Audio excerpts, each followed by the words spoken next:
जय श्री कृष्णा। एकादशी महात्मा। हाँ साहब, एकादशी महात्मा लઈને હું आपका सामने उपस्थित हूँ। मार्गशीर्ष जेके अघन महीनों भी के है हिंदू कैलेंडर का हिसाब से ओका शुक्ल पक्ष की जो एकादशी है वह मोक्षदा एकादशी कहवाय है। कहिए मोक्षदा एकादशी। तो आज हूँ आपके मोक्षदा एकादशी को ज महात्मा पढ़ी ने सुनाऊंगा। पुस्तक अनुसार एक की जो पोथी है पोथी के अनुसार जो सो पोथी में लिखी हो असो को असोज।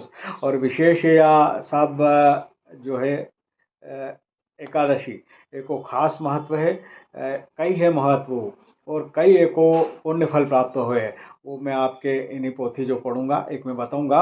आपसे यह निवेदन है कि हमारा यूट्यूब चैनल इंदौरी रंग देवन जोशी का संग के सब्सक्राइब कर जो। अगर आपने चैनल के सब्सक्राइब कर दिया हो तो अपना परिचित उनसे चैनल के सब्सक्राइब करवा जो और हमारा वीडियो के लाइक और शेयर कर जो साहब।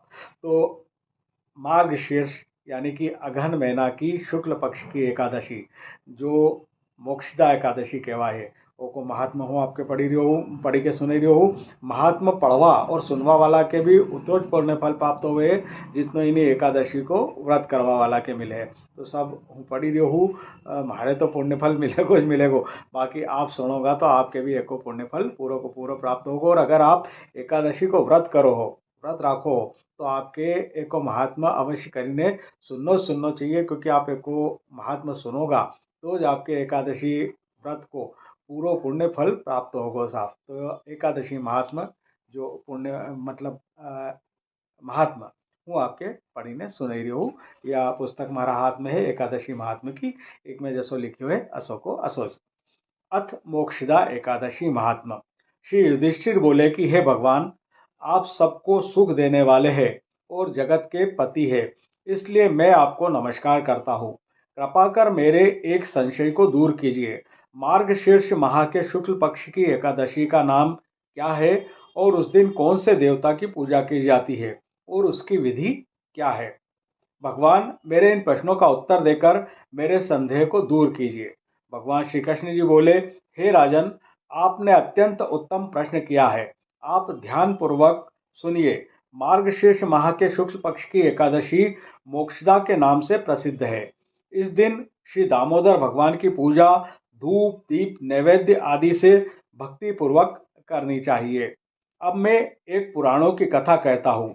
इस एकादशी के व्रत के प्रभाव से नरक में गए हुए माता पिता पुत्रादि को स्वर्ग की प्राप्ति होती है। आप इसे ध्यान पूर्वक सुनिए।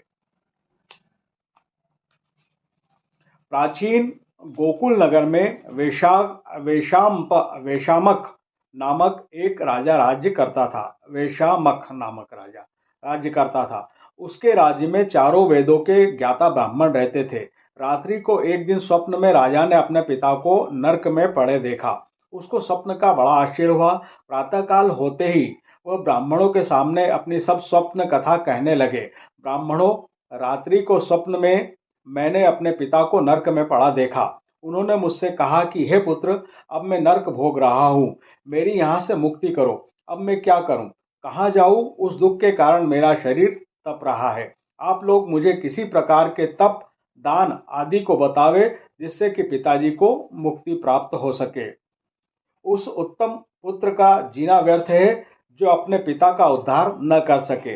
राजा के ऐसे वचनों को सुन ब्राह्मण बोले, हे राजन, यहाँ से करीब ही वर्तमान भूत भविष्य का ज्ञाता पर्वत नाम के एक ऋषि का आश्रम है। आप यह सब बातें उनसे जाकर पूछिए, वे आपको इसकी विधि बता देंगे। राजा ऐसा सुनकर मुनि के आश्रम पर गए। उस समय चारों वेदों के ज्ञाता पर्वत मुनि दूसरे ब्राह्मणों के सामने बैठे थे, समान बैठे थे। राजा ने जाकर उनको साष्टांग प्रणाम किया। पर्वत मुनि ने उनसे सांगोपांग कुशल क्षेम पूछी तब राजा बोले, हे देवर्षि, आपकी कृपा से मेरे राज्य में सब कुशल है, परंतु मेरे मन को अशांति रहती है, उसका कुछ उपाय कीजिए। ऐसा सुनकर पर्वत मुनि ने एक मुहूर्त के लिए नेत्र बंद कर लिए और भूत भविष्य को विचारने लगे। फिर बोले, हे राजन, मैंने योग बल के द्वारा तुम्हारे पिता के समस्त कुकर्मों का ज्ञान प्राप्त कर लिया है। उन्होंने पूर्व जन्म में कामातुर होकर सोद के कहने पर एक स्त्री को ऋतुदान मांगने पर भी नहीं दिया था। उसी पाप कर्म के फल से तुम्हारे पिता को नरक में जाना पड़ा है। तब राजा बोला, हे भगवान, मेरे पिताजी के उद्धार हेतु आप कोई उपाय बतलाइए।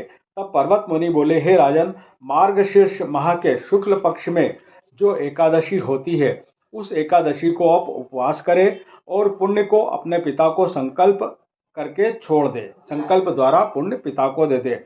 उस एकादशी के पुण्य के प्रभाव से अवश्य आपके पिता की मुक्ति होगी। मुनि के वचनों को सुनकर राजा अपने महल को आया और कुटुंब सहित मोक्षदा एकादशी का उपवास किया।